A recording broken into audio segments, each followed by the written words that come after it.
પોઝિશનમાં આ વાહન અહીંયાથી જાય છે સામે લાલ બસ સામેવાળા વાહનને લાલ લાઈટ દેખાશે એટલે ખબર પડી સામે અહીંયા વાહન પૂછશે ત્યાં સુધી લાલ લાઈટ ચાલુ રહેશે એવી જ રીતે આ બાજુથી વાહન જાય છે સામે લાલ લાઈટ બળશે સામેવાળા વાહનને લાલ લાઈટ દેખાશે એને ખબર હોય સામે વાહન છે એટલે વળાંકમાં અકસ્માત થશે નહીં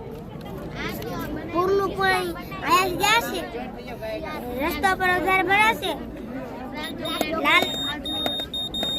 લાલ લાઈટ બળશે સાયરન વાગશે ઓટોમેટિક ફાટક બાંધે એટલે ડ્રાઈવરને ખબર પડી જશે પૂરનું પાણી રસ્તા પર વધારે ભરાઈ ગયું છે એટલે વાહન પસાર કરશે નહીં એટલે અકસ્માત થશે પૂરનું પાણી ઓછું થશે